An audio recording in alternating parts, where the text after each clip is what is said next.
Welcome to the Tech Egg. Don't get scrambled. Enjoy the video. You're ready to begin now. Check that your TV runs AirPlay 2 or has an Apple TV attached, and make sure both devices share the same Wi-Fi network. Once done, enable AirPlay on the TV settings and set device permission to immediate or first time only. This avoids delays. On iPhone or iPad, open Control Center and tap Screen Mirroring. On Mac, click the AirPlay icon in the menu bar. Start the connection immediately so you can stream without pausing. Once you've selected the TV, tap its name and choose whether to mirror your screen or extend it. Mac users can pick use as separate display for a secondary workspace.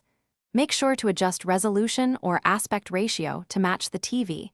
Choose 16:9 when available for full screen.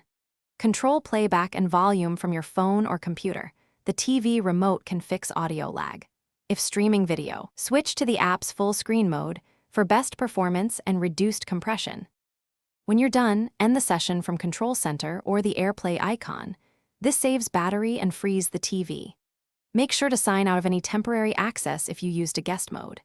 If you experience lag, try moving to a 5 GHz band, reduce network load, or connect Apple TV via Ethernet to lower packet loss. If devices don't appear, restart Wi-Fi, toggle AirPlay, and reboot each device. That usually resolves pairing and discovery failures quickly. Thanks for watching. Consider subscribing if I helped unscramble your problems.